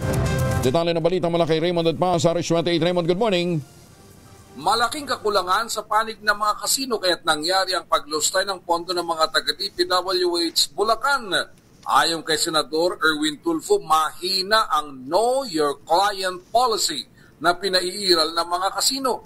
Hindi kinilatis ng husto ang grupo ng mga taga-DPWH Bulacan na sina Engineer Henry Alcantara, Bryce Hernandez at JP Mendoza. Lahat sila ay gumamit ng mga alias kaya nakapagsugal ng umabot sa bilyones sa mga kasino. Si Alcantara ay gumamit ng alias na Joseph Villegas habang si Hernandez ay nagbigay ng fake ID na Marvin D. Guzman at si Project Engineer JP Mendoza ay gumamit naman ng alias na PJ Asuncion. Para kay Senador Erwin, hindi man lang nagduda ang mga kasino at itinimbre sa Anti-Money Laundering Council ang gawain ng mga ito. Tingin ng chairman ng Games and Amusement Committee, mas pinili ng mga kasino na manahimik na lang dahil malaking pera ang dala niya na Alcantara, Hernandez at Mendoza sa kanila at malaking income ito. Dagdag pa ni Senador Tulfo, magkahain siya ng resolution para panagutin ang mga kasino na magbubulagan at hindi makipagtulungan sa AMLAC para mapigilan ang corruption at anti-money laundering activities ng mga government officials at para hindi na ito maulit muli. Ito si RH28 Raymond at Paas para sa DZRH, una sa Pilipinas, una sa Pilipino. Maraming salamat, Raymond. Nako, maulan po sa Metro Manila. Medyo may ilang bahagi hong umaambon lang naman, ha? Kaya maipasok ko ang mga estudyante ngayong araw na ito. Huwag nang magpa-relax, bumangon, ha? Mag-agahan at mag-ready sa pagpasok sa eskwelahan. Magandang umaga, Pilipinas! Kinilala si Senator Loren Legarda bilang ika-83 Lee Kuan Yew Exchange Fellow, ang ikalimang Pilipinong tumanggap ng prestigious na pagkilala mula nang itatag ito ang fellowship noong 1991. Ang fellowship ay isang pribado, non-political at non-profit na organisasyon na nagbibigay pugay sa unang Prime Minister ng Singapore na si Ginoong Lee Kuan Yew. Layunin nitong lumikha ng makabuluhang mga talakayan, pagbabahagi ng kaalaman, pagpapailalim ng international relationship o pagpapalalim ng international relationship sa pagitan ng Singapore at iba pang mga bansa. Bilang bahagi ng Lee Kuan Yew Exchange Fellowship, bumisita si Legarda sa Singapore at nakapagpulong sa mga matataas opisyal ng pamahalaan, kabilang sina Deputy Prime Minister at Minister of Trade and Industry Gan Kim Yung, Minister of Foreign Affairs Dr. Bibian Balakrishnan at Minister of Sustainability and Environment, Trade and Relations na si Grace Pu. Bukod pa rito, nagbigay rin ang mababatas ng public lectures sa Isaias Yusup Ishak Institute. Sa ilalim ito ng Philippine Studies Program at Climate Change in Southeast Asia Program. Nagpasalamat din si Senator Ligarda sa nasabing parangal at sa pagkakataong ibinigay sa kanya para magpalitan ng kaalaman tungkol sa takbo ng pamahalaan, pagpapanatili ng sigla ng kalikasan at katatagan. Si Chairman George Garcia ng COMELEC kasama na natin. Chairman, magandang umaga po sa inyo. Magandang umaga po, Sir Angel. Sa mga kababayan natin, magandang umaga po sa inyong lahat. Opo, ang yun yatang mga donor ng mga politiko, inyo nang pinadalhan ng Shokos sa order, ano ho? Chairman, ang tanong nila, paano naman daw kung halimbawa talagang sila ay pinilit na hingan? Kahit po pinilit o anuman pong kadahilanan, wala pong nakalagay, Sir Angel, sa batas na ito ay dapat sa kapilitan o dapat ito ay voluntaryo. Ang importante po, Sir Angel, ito ay sila ay nagbigay doon sa mismong kandidato o kaya naman sa mismong partido politikal o party list. So, maaari maging depensa yan ng mismong mga contractors, pero siyempre sa isang banda titingnan natin yung nakalagay na provision ng ating batas. Pati sa party, hindi ka pwede akala ko sa individual lang.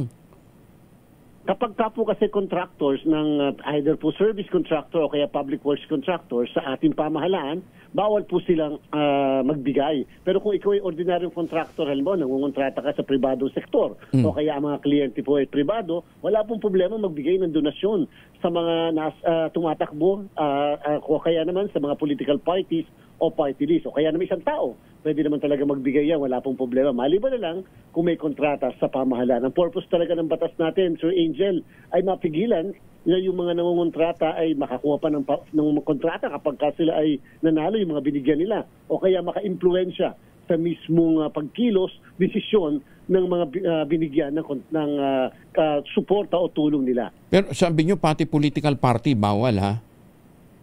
Apo, pati po party list, Sir Angel, bawal po na mabigyan ng mga nangungontrata sa pamahalaan ng contribution o kaya donasyon. Oh, alam kaya nila yun? Alam niyo po kasi nasa provision ng batas natin yan. Ang kagandahan po sa nangyari recently, sa katotohanan lang, walang masyadong pumapansin yan. Oo nga. Kahit dyan sa SOSE, meaning po kahit naman kami sa komisyon, hindi kami masyadong gano'n naging mabigat ang pagpapatupad tungkol sa bagay na yan. Subalit, simula na magkaroon ng ganitong kontrobersya, lalo na yung pag-amin ng isang kandidato politiko at pag-amin din ng kanyang contributor or donor, ay natingnan niyang bagay na yan. At yun na nga, buti nahabol natin yung 2022 at later on magsisimula naman tayo sa 2025 SOSE ng mga kandidato. Meron po kasing isang item doon sa SOSE na kung saan nakalagay doon kung magkano ang contribution at may mga annexes o naka-attach, nakalakip ng mga pagtanggap mismo ng donasyon o contribution. Actually, pumapalakpak yung ibang kontraktor. Sabi nila, hay, sa wakas. Kaya nga tinanong nila, paano daw kung sapilitan sila? Pagka pinilit kayo, wag pa rin. Di ba? Kasi bawal din pala. Oo, wala namang qualification. Alam ko po ngayon nagbukas ng isip ng lahat at dahil dyan, malamang-lamang lalo na sa susunod na halala natin. Wala na tayo halos makikita ng mga public contractors na mag-aabot, magbibigay sa mga kandidato. Lalo pat ang commission ay seryoso. Sir Angel, tayo po yung nagmoto proprio dito. Wala pong pumilit sa atin, wala pong nagsabi. Sadya pong kami na lang ang nagkusa na tingnan ang lahat ng SOSE ng mga kandidato. Inuna muna natin ang 2022. Naku, makikita nyo yun doon sa mga yung mga tarpaulin na pinost. O maaari hindi naka-reflect sa SOSE pero doon sa sa mga pinost nilang tarpaulin, di ba? Donation from or di ba? Dapat naka-indicate doon, Chairman. Lalong-lalo na yung mga malalaking poster. Oo. Opo, donated by. Donated by. Pagkatapos dapat nakalagay pa yung address mismo dapat. Nung mismo nagbigay ng donasyon o contribution. Huling-huli. Bagamat, Sir Angel, meron tayo ngayong pinapa-study sa ating law department kasi po marami mga legal issue na pwedeng ma-erase yung mga iimbestigahan natin sapagkat alam natin kanya-kanyang kadahilanan yan. Yes. Pati nga yung mga kandidatong tumanggap, meron din silang i-raise na issue. Bibigyan ko kayo ng isang example na medyo mabigat. Lagi natin itong pinag-uusapan, Sir Angel. Kasi nga, sinasabi ng kaso ng Peñera versus COMELEC, na sila ay kandidato lamang sa unang araw ng campaign period. 45 days sa local position at 90 days sa national position. Paano kung yung donasyon, contribution ay naibigay bago ang campaign period? Sabihin pagka-file ng candidacy, doon pa lang nagbigay, o kaya kahit mag-file ng candidacy, doon pa lang nagbigay. Siyempre, ang tanong, sinasama ba yan sa SOSE? Number 2, paano kung naisama sa SOSE pero hindi pa naman pala kandidato at the time no naibigay yung donasyon o contribution? Yan po ay pinapaaral na natin sa Angel sa kasalukuyan, palalo na't pagka magsisimula na tayo ng tinatawag na preliminary investigation. At saka hindi ito retroactive kasi nandun pala yung batas, hindi nga lang masyado nabibigyan ng pansin So hindi nangangahulugan ito na bawal ang retroactive effect, di ba, Chairman? Nandun na yung batas nandun na yung violation. Section 95 po ay 1985 pa yan na election code natin, hindi po nagbabago o binabago, and therefore kahit po 1985 ay epektibong batas pa rin na ipapatupad ng Commission on Elections. Naku, pumapalakpak yung ibang mga kontraktor ngayon. Hindi na sila mapupersang mag-donate. Ayan. Kaya lang, siyempre, mga kanya-kanya pa rin pamamaraan ang dapat po ngayon tatandaan ng mga kababayan natin. Sigurado, hindi i-reflect yung pangalan ngayon. Ay, isa pa yun. Ng kontraktor. Pero doon sa mga kontratista, sasabihin niyo po, teka muna, pagka po ako'y nagbigay, malalagay ang pangalan ko dyan sa SOSE. Kung hindi naman, baka may makapag-report na ako'y nakapagbigay tapos hindi na ilagay ang pangalan, hindi parehas pa rin tayo makakasuhan at makukulong. Hindi, binigyan nyo nga daw sila ng katuwiran, Chairman. Pero natatawa ho tayo dito, pero sa totoo lang, ito'y isang paraan para humatigil na ang corruption. Di ba? Yung iba, kaya naman talaga nagpupursiging para makakuha ng mga proyekto, di ba? Kaya tumatakbo ito ngayon, wala na silang mahihinga ng donasyon o campaign contribution, magdadalawang isip na yung mga yan na sumabak pa sa eleksyon, Kaya po, Sir Angel, ang hinihingi namin sertifikasyon nung isang linggo sa DPWH ay sertifikasyon na yung mismong kontraktor ay nangungontrata sa pamahalaan, o kaya naman kahit na at the time na nagbigay ng donasyon wala pang kontrata, pero after the election, nagkaroon na napakadaming kontrata, lalo na doon sa mismong nagbigay o binigyan na kandidato, ayan po ay kasama doon sa mismong probisyon ng Omnibus Election Code. Naku, mukhang mauubos yung mga kumandidato. hindi ganyan mo problema. Biglang nagkaroon ng maraming vacancy. Ay, Sus, me. At ako, last point na lang dyan, Chairman. Na-resolve na si all of the above? Wala pa rin? Wala pa rin po, Sir Angel. Sa kasalukuyan, naghihintay tayo ng aksyon ng parlamento. Basta po ang ating pangako kung dumating man ang September 30 na ito.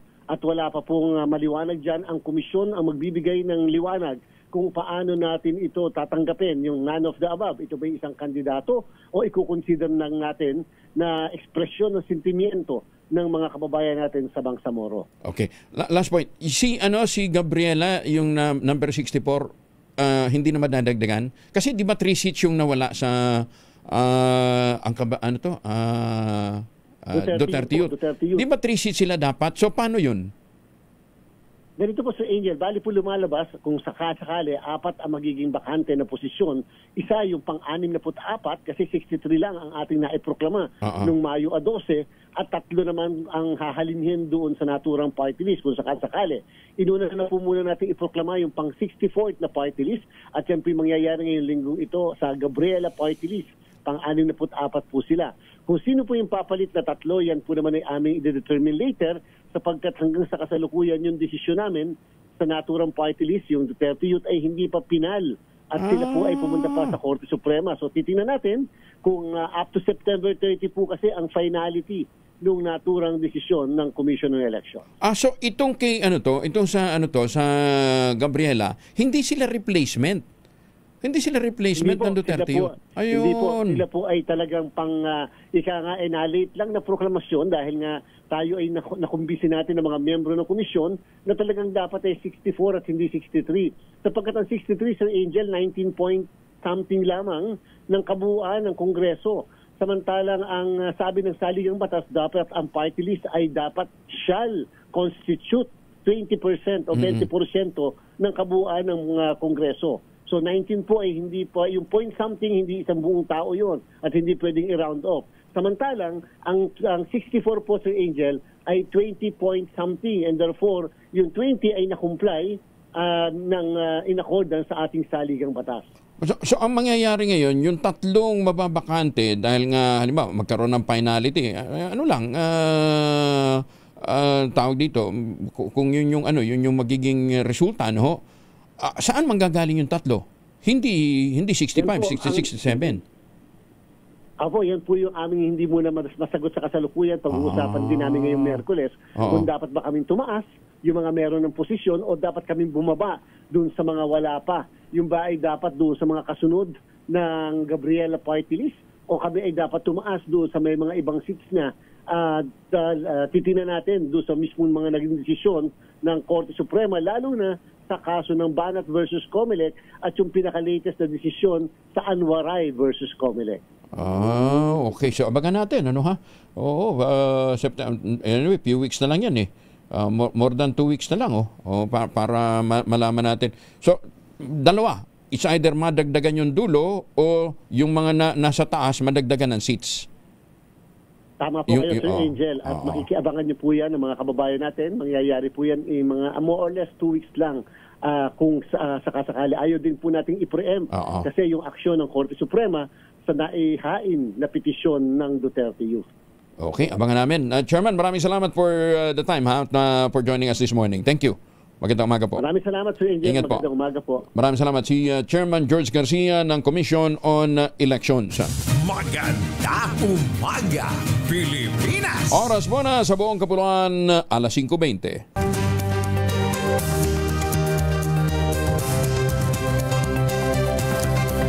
25 na makalipas ang alas 5 na umaga. Baka may mga pauwi ng Pilipinas, mga kababayan nating pabalik ng bansa. Magpapasalubong ng imported na tsokolate, wag na. Dito na lang tayo sa Tangerine Chocolate. Ang Tangerine Chocolate po ay produkto ng mga magniyog, ng mga magsasaka dyan po sa lalawigan ng Quezon. Sa tulong po ni Dr. Helen Tan, yung po mga planting material ng kakao galing Davao. Tinakot po ito, itinanim sa ilalim po ng mga nyugan, kaya nagpo-produce po sila ngayon ng dekalidad na kakao beans. Pinoproso siya para maging Tangerine Chocolate. Available sa 0919-095-5935. Meron po yung mahigit 10 variant sa ang Tangerine Chocolate. Ang mga raw material din po ay galing po sa ani ng mga magsasaka. I-check po ninyo sa tangerinechocolate.ph. At sabi nga po ni Dr. Helen Tan, sino bang magmamalasakit sa Pilipino kundi ang kapwa Pilipino. Kaya sa bawat tangkilik natin ng Tangerine Chocolate, pinalalakas natin ang loob ng ating mga magsasaka, pinalalakas natin ang ating lokal na ekonomiya.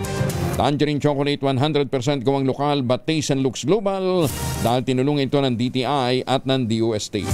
Tangerine Chocolate, 100% gawang Pinoy.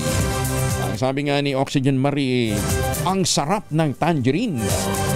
Nakasailalim na sa red alert status ng Armed Forces of the Philippines bago ang nakatakdang nationwide protest laban sa garapalang korupsyon sa mga proyektong pang-infrastruktura, partikular na sa mga flood control project sa bansa.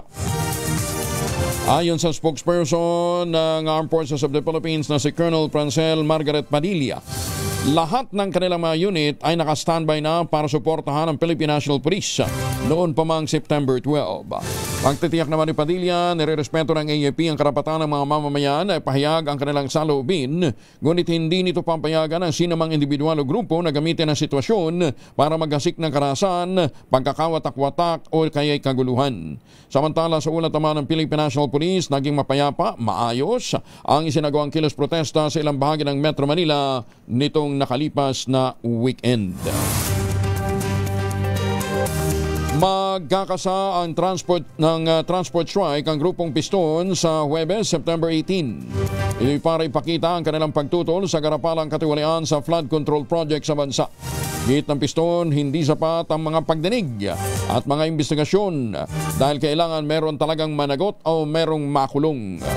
Kasabay nito, hinimok niya ang publiko na makiisa sa malawakang protesta kasama ang iba pang mga grupo sa September 21 sa Luneta Park, Maynila. Sa ngayon ay wala pang inilalabas na detalye ang Piston hinggil sa ikakasa nilang transport strike sa September 18. Nirerespeto naman ng Pangulong Bongbong Marcos ang kalayaan ng taong bayan na magpahayag ng saloobin. Ito ang ginit ni Palace Press Officer Claire Castro sa harap ng kaliwat kanang kilos protesta kontra katiwalian sa bansa.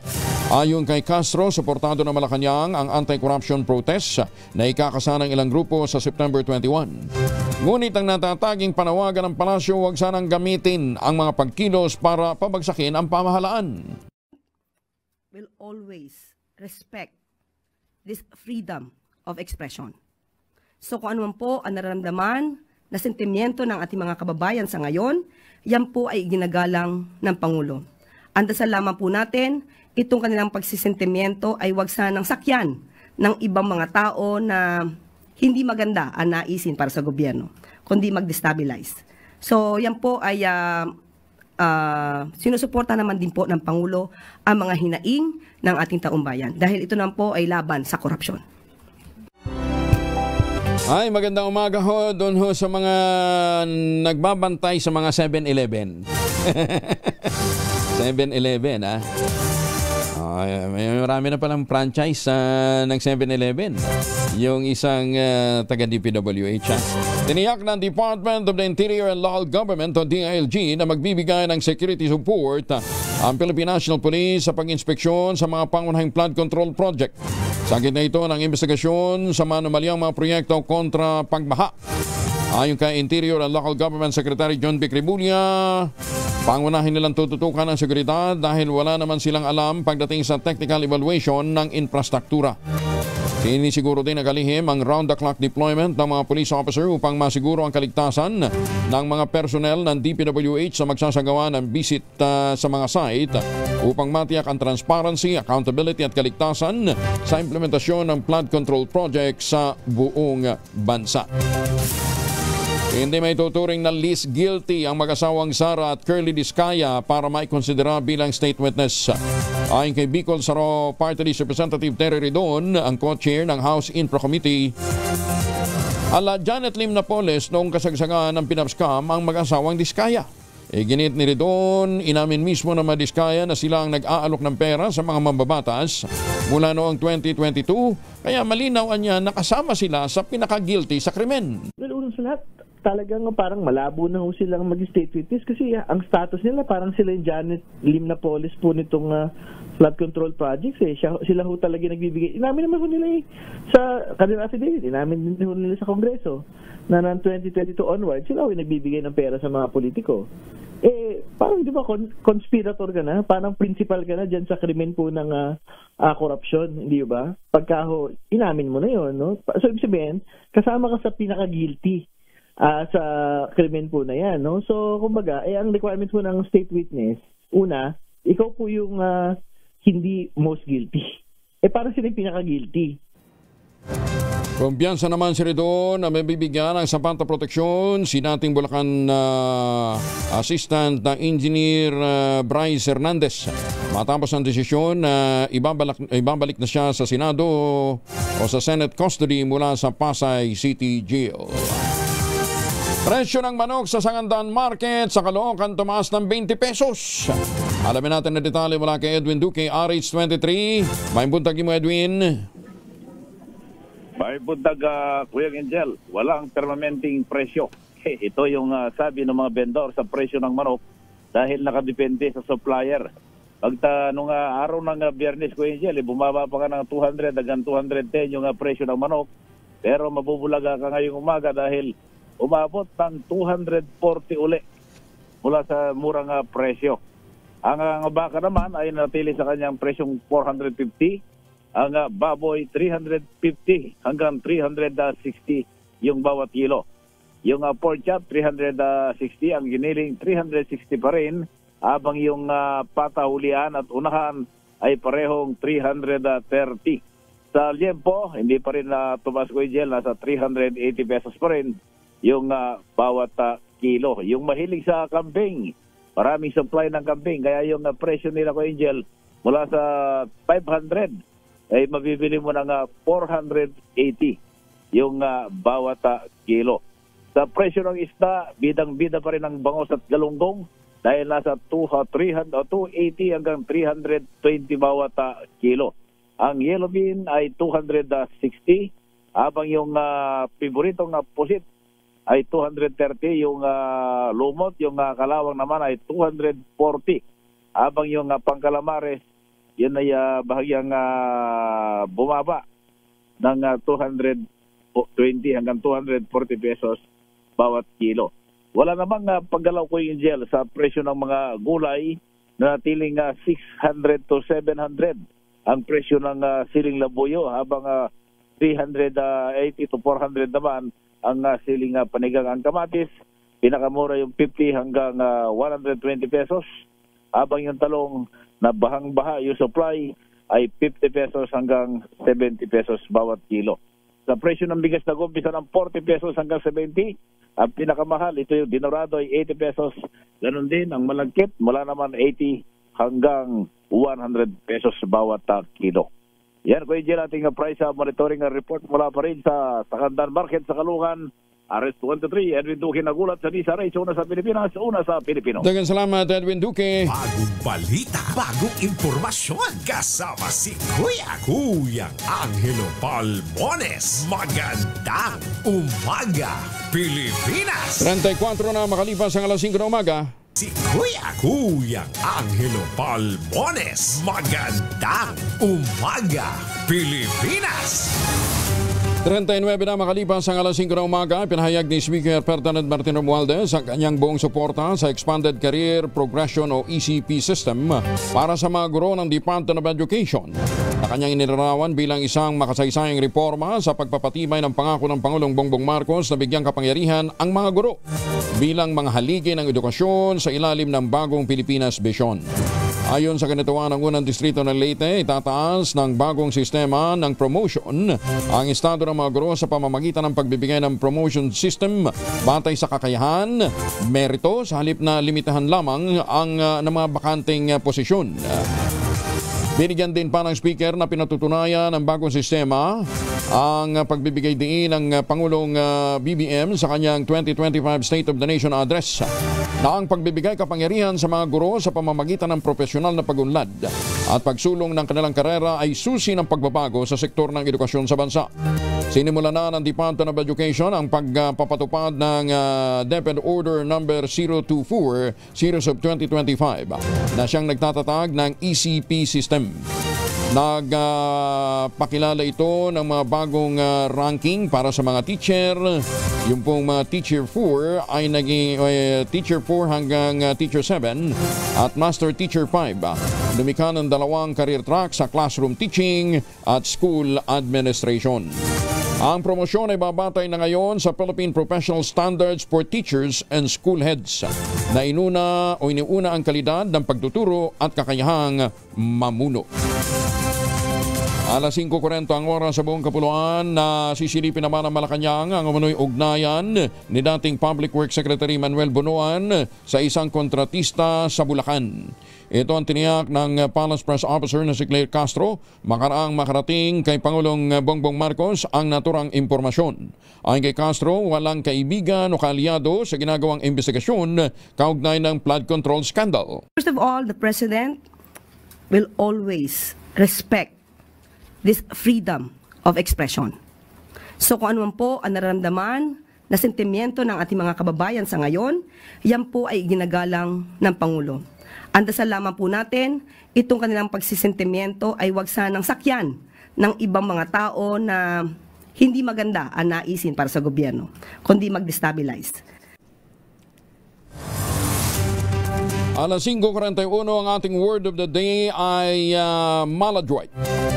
At dahil sa napakagagaling ho ng ating mga suki na magbigay ng kanilang mga sentence, ginawa lang ni Professor Ara at saka ni Professor Tina ay sa pamamagitan ng unanimous decision.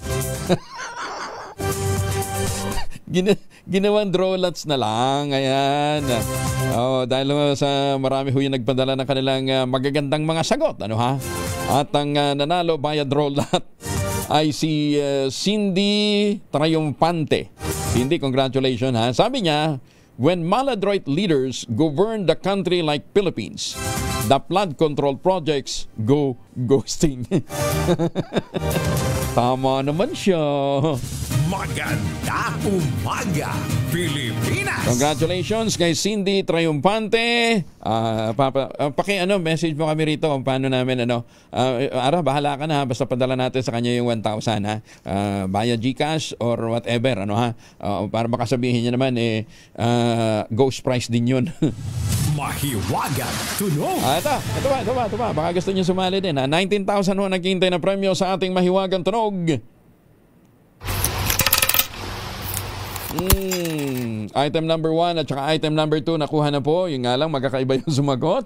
Ang inyo pong mga sagot, ipapadala po ninyo sa 0919-282-6485. Sundin ang tamang format po ng pagte-text, empty space, name / address / contact number / at ang inyong sagot. Isang beses lamang po maaaring mag-text sa ating text line gamit ang inyong mobile number. Sa mga sasagot online, kinakailangan meron po kayong sharer badge. Ayan ha. So sagutin ho ninyo habang kayo po ay naliligo gamit ang Shield Bath Soap. Ayan, para malay nyo, kayong makadali, 19,000. Magandang umaga, Pilipinas! Pansamantalang nakalabas mula sa protective custody ng Kamara ang isa sa 3 engineer ng DPWH na sinasangkot sa multibilyong pisong flood control project. Kinumpirma ni Bicol Saro Party List Representative Terry Redon ang chair ng House Infrastructure Committee, pinayagan nilang lumabas ng house detention ang dating Bulacan 1st District Assistant Engineer na si JP Mendoza noong Biyernes, September 12. Ayon kay Redon, humiling si Mendoza na nais niyang bumisita at makapiling naman ang kanyang pamilya. Matatanda ang humarap si Mendoza sa pagdinig ng komite at humiling na ito ng seguridad matapos umunong makatanggap ng mga pagbabanta sa kanyang buhay. Siya rin ay kabilang sa 4 na kontraktor na naharap sa kasong graft sa Office of the Ombudsman kaugnay ng maanumalyang flood control projects sa Bulacan. Nagbabalak pa ho ang DPWH within the week magfile din ho ng karagdagan pang mga kaso laban po sa mga sangkot naman dito ho sa maanumalyang flood control project sa bandang Mindoro. Magandang umaga, Pilipinas! Naglunsad ang Department of Justice ng isang special task force para imbestigahan ang umano'y korupsyon at bid rigging sa mga flood control projects. Ayon kay resigned NBA Director Jaime Santiago na wala pang kapalit, pamumunuan ni Prosecutor General Richard Anthony Padulion na ang Public Works Corruption and Bid Rigging Task Force. Habang magiging lead investigator naman ang Public Corruption Division ng NBI. Sinabi ni Santiago na nagsimula na ang operasyon ng NBI kahit hindi pa formal na nabubuo ang task force, lalo na sa mga lugar na kamakailan lamang ay binisita ng Pangulo. Tiniyag din ni Santiago na patas ang gagawing investigasyon, lalo na sa mga opisyal na may kaugnayan sa contractor couple na sina Sara at Curly Discaya na posibleng ilagay naman sa Witness Protection Program. Ganon? Lalagay mo sa Witness Protection Program, most guilty nga yan, mga yan. Magandang umaga, Pilipinas! Inimok naman ni Speaker Ferdinand Martin Romualdez ang Department of Social Welfare and Development na palawakin ang pag-abot program na nagbibigay ng tulong sa mga naninirahan sa mga kalye at kapuspalad na pamilya upang makabangon mula sa kahirapan. Ang panawagan ay kasunod ng ginawang pamamahagi ng DSWD ng mga kagamitan sa pagsasaka sa 521 families na mga AITA sa Barangay Maruglo, Capas Tarlac. Ito ay bahagi ng patuloy na pagsusumikap ng administrasyon na matulungan ang mga katutubo na magkaroon ng sariling pangkabuhayan at maiwasan ang pamamalimos sa lungsod, lalong-lalo na tuwing Kapaskuhan. Binigyan din ng Executive Order No. 52 Series of 2024 na nilagdaan ng Pangulong Marcos noong Enero 18 na nagtatakda ng pag-abot program bilang pangunahing programa ng gobyerno upang matulungan ang mga mahihirap, kapuspalad at mga komunidad na nasa mga liblib na lugar. Kamakailan na mahagi din ng DSWD sa mga pamilyang AITA ng 50 kalabaw, 10 hand tractor na may trailer, 9 na mini tiller cultivators, mga grass cutter, mga water pump, mga knapsack sprayers, at ito po ay meron pang kasamang mini palay threshers at 3 rice mills bilang tulong para sa kanilang kabuhayan. Tapos meron ding ipinamigay na mga kalabaw para sa mga AITA. Pinuri din ng Kongreso ang pamumuno ni DSWD Secretary Rex Gatchalian sa pagtiyak na ang mga komunidad ng mga AITA ang pumili sa angkop na tulong na kanilang kinakailangan. Magandang umaga, Pilipinas! Independent Commission for Infrastructure hinamon na imbestigahan din ang Malacanang. Detalye ng balita mula kay Giselle Ricaport, RH15. Giselle, good morning. Good morning, Kuyang Angel. Hinamon ng bagong alyansang makabayan ng Independent Commission for Infrastructure na imbestigahan din ang palasyo ng Malacanang. Sabi sa Rizal H ni Bayan Secretary General Mong Palatino, bakit gulat na gulat ang palasyo sa lawak ng flood control scandal samantalang ito umano ang nagdisenyo ng national budget at nag-aalam sa gulong ng infra projects ng Public Works Department. Dapat anyang alamin ng ICI kung ano ang papel ng Malacanang sa distribusyon umano ng pork barrel sa mga kaalyado at congressional insertions. Diin ni Palatino mapupulaan ng kredibilidad, reputasyon at pagiging epektibo ng independent body kung hindi nito paaabutin ng pagsisiyasat sa Malacanang. Nilinaw naman niya na hindi lamang Marcos administration ang dapat silipin ng ICI kundi maging ang mga nakalipas din na administrasyon. Nang tanungin tungkol sa Diskaya couple na nais mapa sa ilalim sa Witness Protection Program, sinabi ng Secretary General na kung talagang seryoso sila sa kanilang testimonya, ibalik muna nila ang pera ng bayan. Pero kung mapatunayan anyang malaki talaga ang papel ng mga ito sa anomalya, hindi sila dapat bigyan o hindi sila dapat bigyan ng proteksyon ng gobyerno, bagkus ay dapat pangang kasuhan. Ito si Giselle Ricaport para sa Rizal H, una sa Pilipinas, una sa Pilipino. Maraming salamat, Giselle. Magandang umaga, Pilipinas! 49 makalipas ang alas 5 na umaga, nananakit na ba ang inyong mga kasukasuan? Nagkaka-wrinkles na ba? Humihina na ba ang kalamnan? Epekto daw po yan ng ating pagtanda. Yan, nagkakaedad na, ha? Ipinakikilala po ang Ultraplex, isang health drink mula po sa lamikha ng Ultabio, backed by Japanese technology. Ang Ultraplex ay may HCG complex, hydrolyzed marine collagen para sa skin at joints, HMB pampalakas ng muscles, at glucosa green para sa ginhawa ng kasukasuan. Available in coffee with stevia at powdered drink mix. Kayang bawiin po ang galaw, sigla at ganda kahit nagkakaedad na with proper diet and exercise. Hanapin ang Ultraplex sa Shopee, Lazada, ultabayo.shop. Ang Ultraplex ay hindi gamot at hindi pwedeng gamitin panggamot sa anumang uri ng sakit. If symptoms persist, consult your doctor. Magandang umaga, Pilipinas! 10 minuto na lamang, ASES na umaga. Handa ang House Committee on Infrastructure na makipagtulungan sa binaong Independent Commission at tututok sa Manalyang Flood Control Project. Ayon kay Bicol Saro Party List Representative Terry Ridon, ang co-chair ng House Infra Committee, bukas ang komite na ibigay ang mga nakalat nilang impormasyon at mga ebidensya oras na ito'y kailanganin. Tiniyag din ni Ridon ang kahandaan ng komite na itigil ang pagsisiyasat sa naturang issue sa sandaling umarangkada na ang hearing ng Independent Commission. Ngunit sa ngayon patuloy niya ang kanilang investigasyon hindi lamang sa flood control kundi maging sa rocket o rock netting sa Benguet na dinalaw din kamakailan ng Pangulong Bongbong Marcos Jr.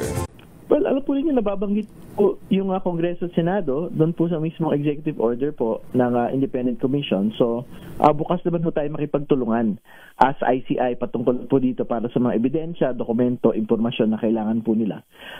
Very important din po na siyempre, linawin po natin na marami pa po hindi natatapos yung pong komite na pagsisiyasat. So, hindi pa po tayo tapos sa Bulacan. At siyempre, gusto rin po nating talakayin yung pong mga pinuntahan ni Pangulong Marcos doon po sa Benguet, particular ho yung mga rock netting schemes, no? Na I think binanggit niya po nung nagpunta ko Dapat ding suruin ng Independent Commission for Infrastructure ang naunang pahayag ng Baguio City Mayor na si Benjamin Magalong. Ayon kay Bicol Saro Party List Representative Terry Ridon, tiwala siya sa integridad at kakayahan ng mga miyembro ng ICI. Nirerespeto rin niya ang pagkakatalaga kay Magalong bilang Special Advisor. Ngunit iginiit ni Ridon, mahalaga ring suriin ng komisyon ang naging pahayag ni Magalong na niya'y may bahid agad ng panghusga. Ayon kay Ridon, kailangang pagpasyahan kung kailangang mag-inhibit si Magalong mula sa partisipasyon sa mga kaso para maiwasan naman ang prejudgment. Anong advocate pa ho siya dito sa usapin po ng flood control controversies, kahit po yung House Infrastructure Committee.